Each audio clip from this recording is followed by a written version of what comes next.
இயேசுவுக்கே புகழ். இன்று நம்முடைய தியானத்தின் 7வது நாள். 7வது நாளாகிய இன்றைய தியான சிந்தனைகள் அனைத்தையும் கடவுளுடைய பொற்பாதத்தில் வைத்து ஒரு நம்பிக்கையோடு நாம் தொடங்குவோம். ஒரு ஜெப உணர்வோடு இந்த ஜெபத்தில் நாம் பங்கெடுப்போம். ஜெபிப்போமாக.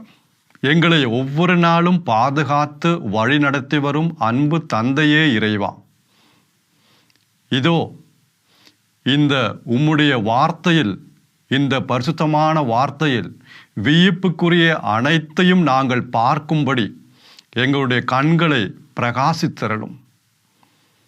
நாங்கள் உம்முடைய வார்த்தையை தெளிவாக கேட்கும்படி எங்கள் காதுகளை திறந்தரலும். உம்முடைய வார்த்தையை நாங்கள் சரியாக புரிந்து கொள்ளும்படி எங்கள் உள்ளத்தை திறந்தரலும். இந்த மன்றாட்டுக்கள் எல்லாம் எங்கள் ஆண்டவராகிய கிறிஸ்து வழியாக உம்மை மன்றாடுகிறோம். ஆமென்.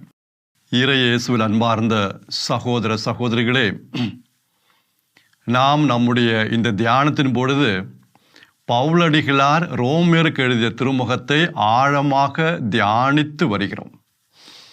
ஒவ்வொரு அதிகாரமாக நாம் தியானித்து வருகிறோம்.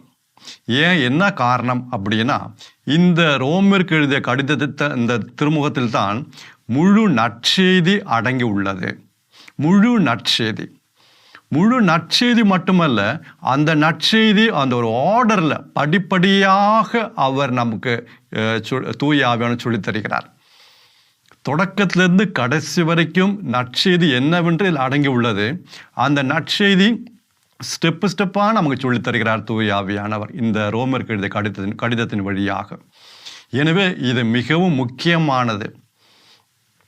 அப்போ நாம் நேற்று தினம் அந்த முன்னுரை பவுலடிகளார் ரோமருக்கு எழுதிய திருமுகத்தில் அவர் தாமே எழுதிய ஒரு முன்னுரை நாம் பார்த்தோம். அது ரோமருக்கு எழுதிய திருமுகம் 1 அதிகாரம் வசனங்கள் 1 முதல் 17 முடிய அந்த முன்னுரை நாம் நேற்று வரைக்கும் தியானித்தோம். இன்றைக்கு அடுத்த பகுதிக்கு வருவோம். இங்கிருந்து அந்த நற்செய்தி ஆரம்பமாகிறது. அடுத்து அந்த 17வது வசனம் முடிந்த உடனே அந்த தலைப்பு பார்த்தீங்கன்னா அருமையாக இருக்கும், தெளிவாக இருக்கும். மனிதருக்கு மீட்பு தேவை அப்படின்னு போட்டிருக்கோம். மனிதருக்கு மீட்பு தேவை. ஏன் மனிதருக்கு மீட்பு தேவை? அதில் சப்ஹெட்டிங் தலைப்பு பார்த்தீங்கன்னா மனிதர் அனைவரும் குற்றவாளிகள். அப்பா, இதுக்கு மேலே ஒரு விளக்கம் தேவையே இல்லை. ஏன் மனிதருக்கு தேவை மீட்பு தேவை? மனிதர்கள் அனைவரும் ஒருத்தர் கூட இல்லாமல் அனைவரும் குற்றவாளிகள். எனவே நமக்கு இந்த நற்செய்தி தேவைப்படுகிறது, இந்த மீட்பு தேவைப்படுகிறது. நமக்கு ஒரு மீட்பர் தேவைப்படுகிறார். நாம் அனைவரும் கடவுளுடைய சினத்திற்கு ஆளானவர்கள், கடவுளுடைய தண்டனைக்கு ஆளானவர்கள். ஏன்னா நம்ம குற்றவாளிகள். எனவே நற்செய்தி தேவைப்படுகிறது. எனவே தொடங்கும் போது எனக்கு இந்த நற்செய்தி தேவை அப்படிங்கிற உணர்வில் நான் பங்கெடுக்கணும். இந்த ஒரு கேன்சர் வியாதிக்கு ஒரு மருந்தை கண்டுபிடித்தார் என்றால் அந்த மருந்து எல்லாத்துக்கும் தேவைப்படாது. கேன்சர் வியாதி இருக்கிறவங்களுக்கு தான் அந்த மருந்து தேவைப்படும். இது அப்படி அல்ல. நற்செய்தி அனைவருக்கும் தேவை. ஏன்னா அனைவரும் குற்றவாளிகள், கடவுளுடைய சினத்திற்கு ஆளானவர்கள். எனவே அனைவருக்கும் நற்செய்தி தேவை. அப்போ நாம் அடுத்த பகுதியை நாம் பார்ப்போம். 18 இந்த பகுதி நன்றாக புரிந்து கொள்ளுங்கள். இங்கே பவுலடிகளார் ரோமியர் 1 அதிகாரம் 18வது வசனத்திலிருந்து 3வது அதிகாரம் 20வது வசனம் முடிய நாம் இந்த உலகத்தில் வாழும் அனைவரும் குற்றவாளிகள் என்று நிரூபிக்கிறார். மீண்டும் கூறுகிறேன், ரோமியர் 1 அதிகாரம் 18வது வசனத்திலிருந்து 3வது அதிகாரம் 20வது வசனம் முடிய இந்த உலகத்தில் உள்ள அனைத்து மக்களும் அனைவரும் குற்றவாளிகள், தண்டனைக்கு உரியவர்கள் என்ற ஒரு செய்தியை ஒரு ப்ரூஃப் தராரு. அவர் ஒரு நீதிமன்றத்தில் வாதாடுற மாதிரி, ஒரு வக்கீல் வாதாடுற மாதிரி வாதாடுறாரு. இவங்க எல்லாம் குற்றவாளிகள், ஒருத்தர் கூட இல்லாமல் அனைவரும் குற்றவாளிகள், மனிதர் அனைவரும் குற்றவாளிகள். அந்த தலைப்பு அதை அழகாக சொல்லுகிறது. அப்போ இந்த பகுதியை வாசிக்கும் போது, தியானிக்கும் போது இது மனதில் எப்பவுமே வைத்துக்கொள்ள வேண்டும். பவுலடிகளார் நம்ம எல்லாம் குற்றவாளின்னு ப்ரூவ் பண்ணுறாரு, நிரூபிக்கிறாரு. அதுதான் இந்த பகுதி. அப்படியே நம்ம அந்த கருத்தை மனதில் வைத்து நாம் வாசிக்க வேண்டும். அப்போ அப்படி உலகத்தில் எல்லா மக்களும் குற்றவாளின்னு ப்ரூவ் பண்ணும்போது அவர் என்ன செய்கிறார், உலகத்தில் மக்களை பல பிரிவுகளாக குழுவாக பிரித்திருக்கிறார். முதல் பிரிவு என்ன, இறை பற்று இல்லாதவர்கள். இறை பற்று இல்லாதவர்கள், கடவுள் பக்தி கடவுள் பயம் இல்லாதவங்க, இறை பற்று இல்லாதவர்கள். அதுதான் ரோமையர் 1 வசனத்திலிருந்து 32 வசனம் முடிய. அதுதான் இன்றைக்கு தியானிக்க போகிறோம். ரோமையர் 1 வசனத்திலிருந்து 32 வசனம் முடிய, இறை பற்று இல்லாதவர்கள் அனைவரும் குற்றவாளிகள், அவர்கள் கடவுள் தண்டனைக்கு ஆளாவார்கள் என்பதை அவர் நிரூபிக்கிறார். நாம் பார்ப்போம். 18 வசனம், ரோமர் 1 வசனம். இறை பற்று இல்லா மனிதர்களில் அனைத்து நெறிக்கேடுகளின் மீதும் கடவுளுடைய சினம் விண்ணிலிருந்து வெளிப்பட்டது. இறைப்பற்று இல்லா மனிதர்களில் அனைத்து நெறிகேடுகளின் மீதும் கடவுளுடைய கோபம் சினம் விண்ணிலிருந்து வெளிப்பட்டது. ஏன் இவர்கள் மீது விண்ணிலிருந்து கடவுளுடைய கோபம் வெளிப்பட்டது? ஒரு கேள்வி. அப்போ அதற்கு அடுத்த சென்டென்ஸில் அடுத்த வரியிலே அதுக்கு பதில் வருகிறது. ஏன்னா இவர்கள் தங்களுடைய நெறிக்கேடுகளால் அவர் உண்மையை உடைக்கிறார்கள், உண்மையை மறைக்கிறார்கள். உண்மை என்னன்னு தெரியும், ஆனால் அவருடைய நெறிக்கெட்ட இந்த செயல்களினால், அவருடைய வாழ்க்கையினால் இந்த உண்மை, அவருக்கு கிடைத்த அந்த உண்மையை, அந்த சத்தியத்தை அவர்கள் உடைக்கிறார்கள், அவர்கள் மறைக்கிறார்கள், அதை தள்ளி விடுகிறார்கள், அசட்டை பண்ணுகிறார்கள், அலட்சிய பண்ணுகிறார்கள் அந்த உண்மையை. அப்படி என்ன உண்மை அவர்களுக்கு வெளிப்பட்டது, என்ன தெரிந்தது? அதுதான் 19 வசனமும் 20 வசனமும். பவுலடிக்கிற அழகா ஸ்டெப்பாக எழுதியிருக்காரு. 19 வசனமும் 20 வசனத்திலையும் அந்த உண்மை என்னங்கிறத அவர்களுக்கு அங்கே சொல்லுகிறார். அதாவது கடவுளை குறித்து தெரிந்து கொள்ள வேண்டிய அனைத்தும் அவர்களுக்கு தெரியும், கடவுளை குறித்து அறிந்து கொள்ள வேண்டிய அனைத்தும் அவர்களுக்கு வெளிப்பட்டன. அது கடவுளே அவர்களுக்கு வெளிப்படுத்தி இருக்கிறார். 19 வசனம். அப்படி என்ன கடவுளை குறித்து தெரிந்து கொள்ள வேண்டிய அவங்களுக்கு தெரிந்தது? 20 வசனம். 20 வசனம் அருமையாக தெளிவாக இருக்கு. அதாவது படைப்பின் தொடக்கத்திலிருந்தே, நன்றாக கவனிங்கள், இதுதான் அந்த உண்மை. படைப்பின் தொடக்கத்திலிருந்தே கடவுள் தம்முடைய வல்லமையை குறித்தும் தம்முடைய இறைத்தன்மை குறித்தும் அவருடைய செயல்களினால் அவர் வெளிப்படுத்தி உள்ளார். கடவுள் தொடக்கத்திலிருந்து, நான் சுருக்கமாக சொல்றேன், கடவுள் தொடக்கத்திலிருந்து அவருடைய படைப்பின் வழியாக கடவுளுடைய வல்லமையையும் கடவுள் தன்மையும் அவருடைய செயல்களினால் நம்முடைய மனக்கண்களுக்கு அவர் வெளிப்படுத்தி உள்ளார்.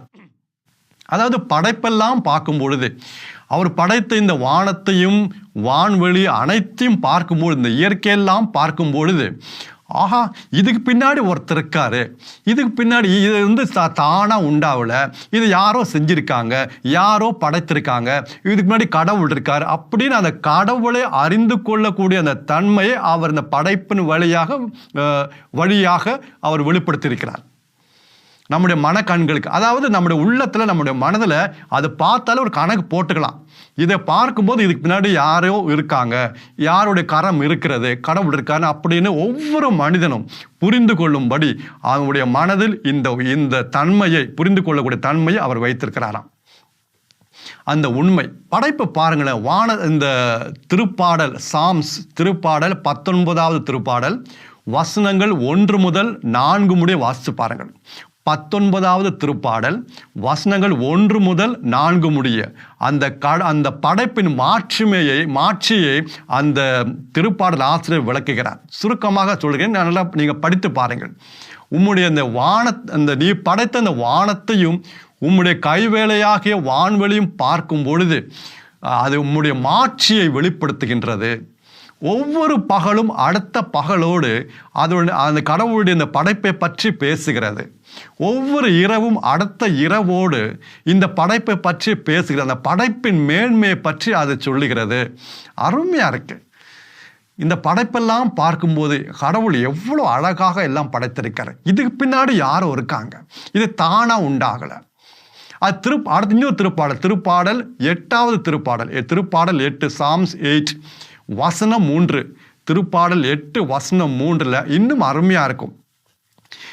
கடவுளை பற்றி இந்த திருப்பாடல் ஆசிரியர் சொல்றார், நீர் பொருந்திய இந்த நிலாவையும் விண்மீன்களையும் பார்க்கும் பொழுது, நீர் பொருந்திய, அதாவது the moon and the stars which you have arranged, யாரும் அரேஞ்ச் பண்ணியிருக்காங்க, நீர் பொருந்திய இந்த நிலாவையும் இந்த விண்மீன்களையும் பார்க்கும் பொழுது. அடுத்த வசனம் விட்டுருங்க, நமக்கு தேவையானது இது. அப்ப இந்த நிலாவையும் விண்மீன்கள் எல்லாம் கடவுள் அப்படியே அரேஞ்ச் பண்ணி வச்சிருக்காராம். அப்ப பார்க்கும்போது எளிதாக நான் புரிந்து கொள்ள முடியும், இது யாரோ செஞ்சிருக்காங்க, இது தானா உண்டாகல. எனவே இது கடவுள், இது எல்லாத்துக்கும் புரிந்து கொள்ள வகையில் தான் கடவுள் இது வெளிப்படுத்தியிருக்கிறார். அப்ப கடவுளுடைய வல்லமை பற்றியும் கடவுள் தன்மையும் நாம் அதிலிருந்து அறிந்து கொள்ள முடியும். இனி யாருக்கும் சாக்கு போக்கு சொல்ல வழி இல்லை. ஆனா மனிதன் என்ன செய்கிறான் பார்த்தீங்களா? 21வது வசனம், கடவுளை அறிந்திருந்தும், இதான் உண்மையை ஒடுக்குகிறான்.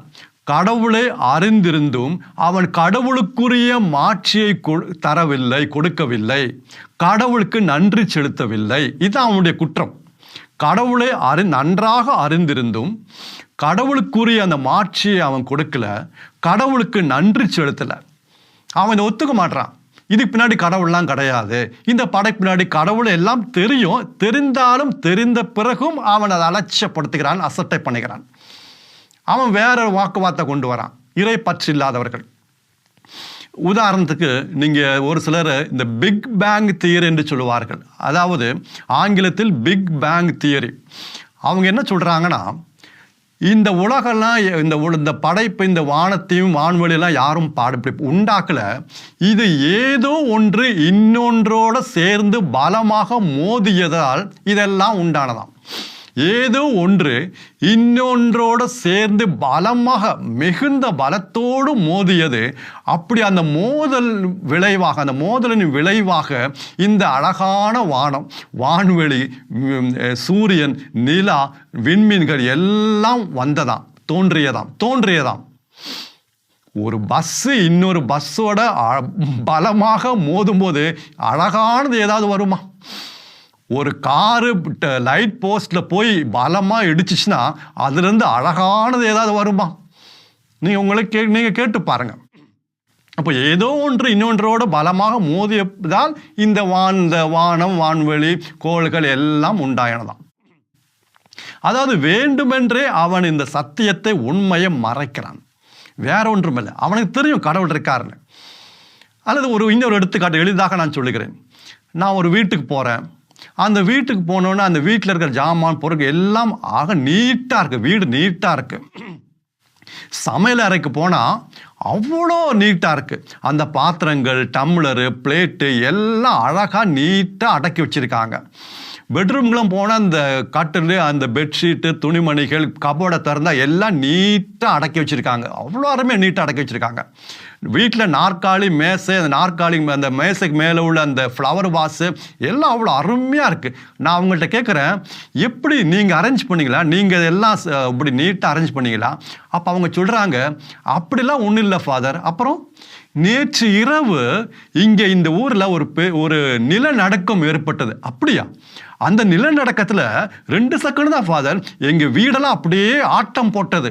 அப்புறம் அந்த நிலநடுக்கம் முடிஞ்ச பிறகு நாங்கள் பார்த்தா இந்த பாத்திரங்கள்லாம் நீட்டாக இருக்கு, இந்த பெட்ஷீட், துணிமணி எல்லாம் அப்படியே நீட்டாக இருக்கு, இந்த நாற்காலி, மேசை, ஃப்ளவர் வாஸ் எல்லாம் அப்படியே நீட்டாக இருக்கு ஃபாதர். எங்கனாலே நம்ப முடியல. அன்பார்ந்தவர்களே, நீங்கள் நம்புறீங்களா?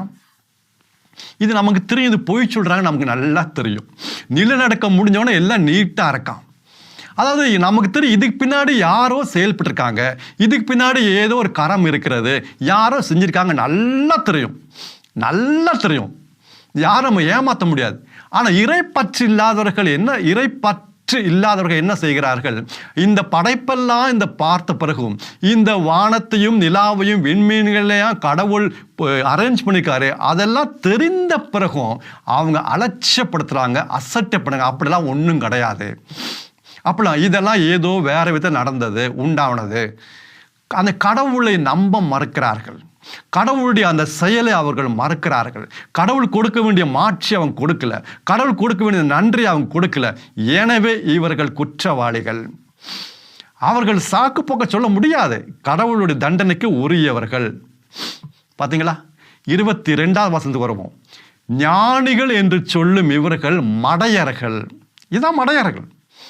அவர்கள் என்ன சொல்லிக்கிறாங்க? நாங்கள் ஞானிகள் என்று சொல்லிக் கொள்கிறார்கள். ஆனால் உண்மையிலே அவர்கள் மடையர்கள். 22வது வசனம்.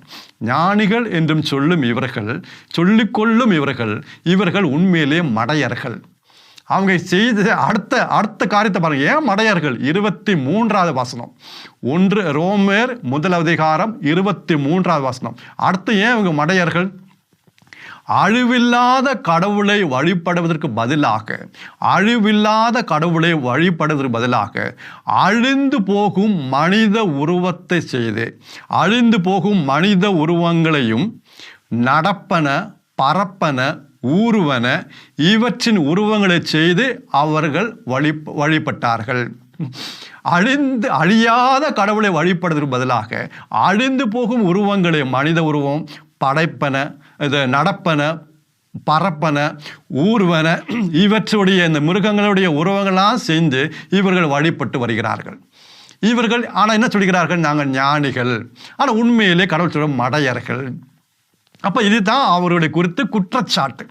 எல்லாம் கடவுள் அருமையாக தெளிவாக எல்லாம் நீட்டாக வெளிப்படுத்தியிருக்கிறாரு அவரை பற்றி.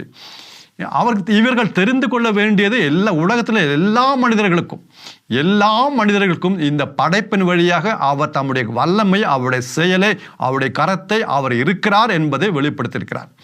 ஆனால் வேண்டுமென்றே மனிதன் இறை பற்று இல்லாதவர்கள் அது மறுக்கிறார்கள், அசட்டை பண்ணுகிறார்கள். எனவே இவர்கள் குற்றவாளிகள். அப்போ அடுத்தது கடவுளுடைய சினம் விண்ணிலிருந்து எப்படி இறங்கி வந்ததாம். அடுத்தது கடவுளுடைய சினம், கடவுளுடைய தண்டனை எப்படி கிடைத்தது. அதுதான் 24வது வசனத்திலிருந்து 28வது வசனம். ரோமையர் 1 அதிகாரம் 24வது வசனத்திலிருந்து 28வது வசனம் முடிய கடவுளுடைய கோபம் எப்படி இவருக்கு வெளிப்பட்டது, எந்த வகையில், ஒரு வித்தியாசமான முறையில் இந்த சினம் வெளிப்பட்டது எப்படி.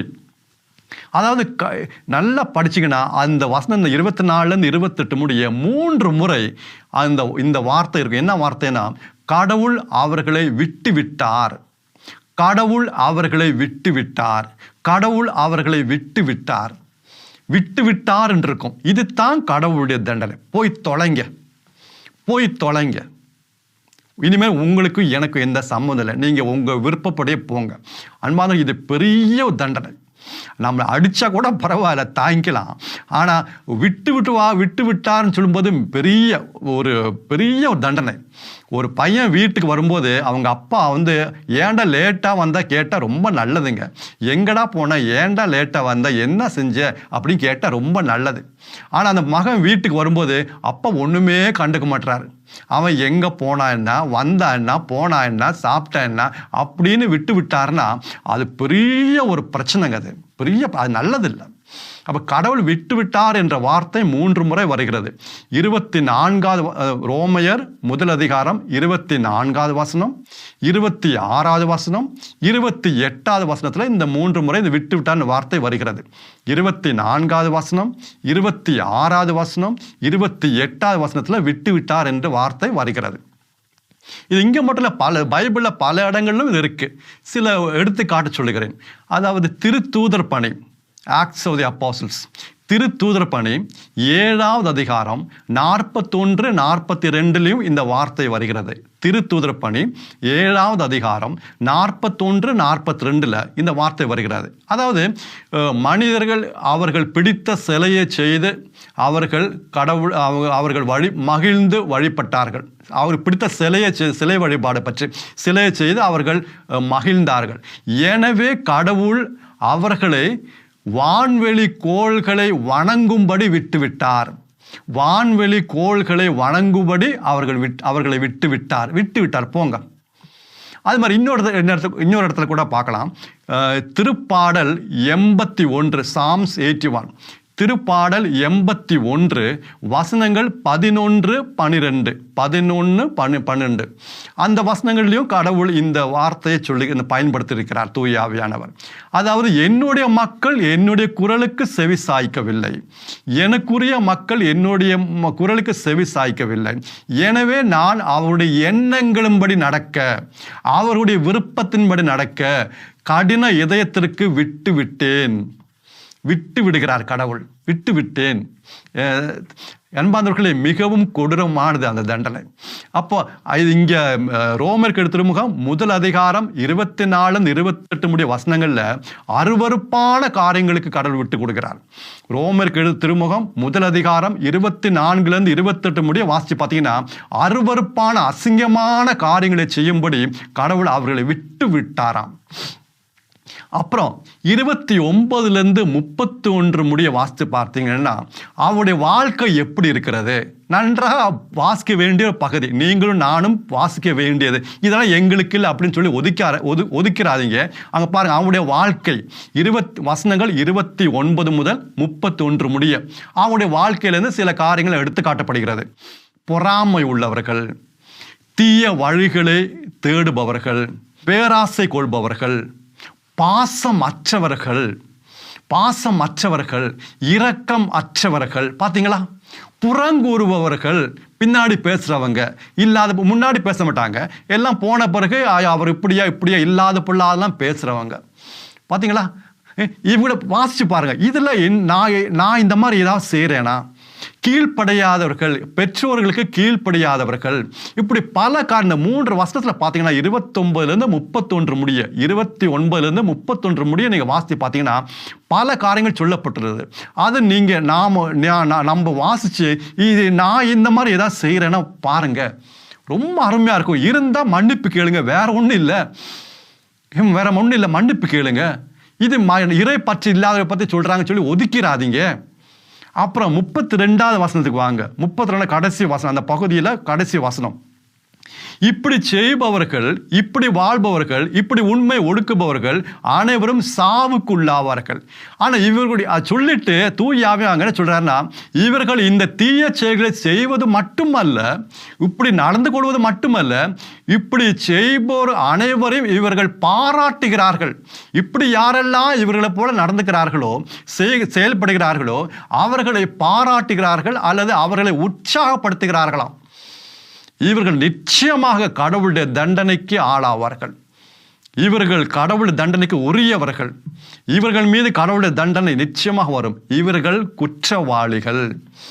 அப்போ மனிதர் அனைவரும் குற்றவாளிகள் என்று நிரூபிக்கும் பொழுது முதல் குழுவினர் யார் என்றால் இறை பற்று இல்லாதவர்கள்.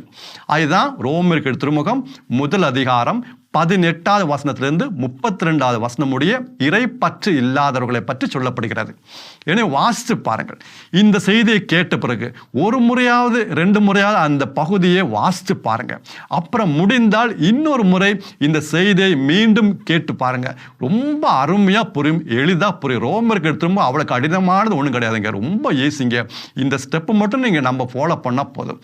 அன்பானவர்களே, ஆண்டவரிடம் திரும்பி வருவோமா? ஆண்டவரே, நாங்களும் இந்த மாதிரி பல முறை செய்திருக்கிறோம். பொறாமை உள்ளவர்களாக, புறம் கூறுபவர்களாக, பாசம் இல்லாதவர்களாக, இரக்கம் காட்டாதவர்களாக, தீமையை செய்பவர்களாக, பொய் சொல்பவர்களாக நாங்கள் இருந்திருக்கிறோம். ஆண்டவரை, எங்கள் மீது மனம் இருங்குங்க. எத்தனையோ முறை நீங்கள் உங்களுடைய கை வேலையை நாங்கள் பார்த்துருக்குறோம். இந்த படைப்பின் வழியாக நீங்கள் எத்தனையோ முறை என்கிட்ட பேசியிருக்கீங்க. ஆனால் நாங்கள் அதை அலட்சியப்படுத்துகிறோம். எங்கள் மீது மனம் இருங்க, எங்களை மன்னிங்க அப்படின்னு மன்னிப்பு கேட்டு வருவோமா? நிச்சயமாக அவர் மன்னிப்பார். ஏன் தெரியுமா? ஏனெனில் இதுவே தகுந்த காலம்.